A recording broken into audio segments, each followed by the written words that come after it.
Welcome to Red Tech Channel, a new way to learn. आज हम CT scan में पढ़ेंगे 5th जनरेशन के बारे में.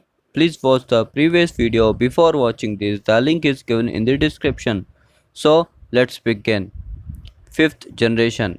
5th जनरेशन को हम इलेक्ट्रॉन बीम सीटी भी कहते हैं. बेसिकली ये सीटी स्कैन इनिशिएटिव किया गया था इमेट्रन के द्वारा और कार्डिक इमेजिंग के यूज़फुल के लिए. ईबीसीटी में बेसिकली वेव गाइड होती थी जो इलेक्ट्रॉन बीम को एक्सेलरेट करती थी टंगस्टन टारगेट पे जो थ्रू अ बेंडिंग मैग्नेट. और इसमें मशीन में 4 टंगस्टन टारगेट होते थे जिस वजह से हम एक ही टाइम पे सेम टाइम पे 4 स्लाइस टेकन कर सकते थे. एक टाइम पे 4 स्लाइसेस ले सकते थे और ये जो EBCT इमेज थी वो प्रोड्यूस हो जाती थी एज लिटल एज 100 मिली सेकेंड में. अब इसका कॉन्सेप्ट बड़ा ही अलग था. इसको स्टेशनरी भी बोल सकते हैं और इसमें ना ही मूवमेंट होती थी एक्स-रे ट्यूब की और ना ही हमारे डिटेक्टर की. तो बात करते हैं इसके एडवांटेज और डिसएडवांटेज की. बेसिकली ये डिज़ाइन जो था सीटी का वो 1980 में लाया गया था, इन्वेंट किया था, एक तरह से डिज़ाइन किया गया था और इमेजिंग करने के लिए ह्यूमन हार्ट का. स्पेसिफिकली जैसे हम डिटेक्ट करते हैं कोरोनरी कैल्शियम स्कोरिंग का. अब जैसे कि हमारा जो हार्ट है वो स्टॉप नहीं होता कभी भी, तो जो हमें इसकी स्टडी करनी होती है उसके लिए हमें हाई फास्ट स्कैन की रिक्वायरमेंट थी और वो इस मशीन से हमें मिली. जैसे कि क्योंकि जो हमारा हार्ट होता है वो कभी भी स्टॉप नहीं होता, ऑलवेज़ मूविंग है. जो स्मॉल आर्टरीज होती हैं वो भी ऑलवेज़ मूविंग है. इसलिए इन सब चीज़ों को ध्यान में रखते हुए इस मशीन को लाया गया था.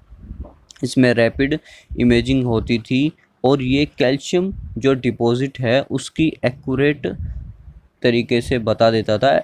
जो डिटेक्शन थी कैल्शियम डिपॉजिट की वो एक्यूरेसी थी, फास्ट थी और involving lower exposure of ionising radiation.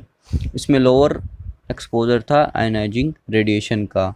इसमें पेशेंट शॉर्टर पीरियड के लिए एक्सपोज होता था और जिससे हम फास्ट तरीके से मल्टीपल इमेज ले सकते थे हार्ट की. अब डिसएडवांटेज की बात करें तो ये मशीन का जो डिज़ाइन था या जो स्ट्रक्चर था वो काफ़ी बड़ा था और लार्ज एरिया को कवर अप करता था. एक तो ये डिसएडवांटेज हुआ. दूसरा इसकी सिग्नल टू नॉइस रेशो और स्पेशल रेजोल्यूशन जो थी इमेज की वो अच्छी नहीं थी एज़ कंपेयर टू कन्वेंशनल सीटी की. तो ये हो गए इसके एडवांटेज और डिसएडवांटेज के बारे में. So now let's move to the diagram. Here you can see the diagram of the electron beam CT. First you can see here the gun, then focus coil, then deflection coil. और जो हमारी जो electron beam है वो accelerate करती है focus coil से, deflection coil से, ये बेंडिंग मैग्नेट के द्वारा. फिर वो जाके नीचे टारगेट को हिट करती है और हमारे एक्सरे प्रोड्यूस होते हैं. Upside you can see here the detector. तो जो ये डिस्टेंस होता है एक तो ये काफ़ी लंबा हो जाता है, बट जो ये स्टेशनरी है हमारा डिटेक्टर और एक्सरे बीम, इससे हमें बेनिफिट मिलता है फास्ट स्कैन करने का और इससे हमारी जो स्कैटर रेडिएशन है वो भी कम होती है.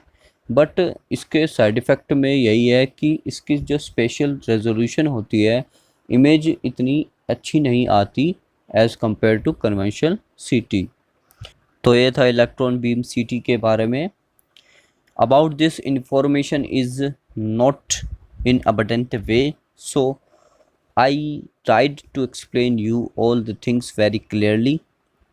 So that's all for this video. Do subscribe if you like and thanks for watching.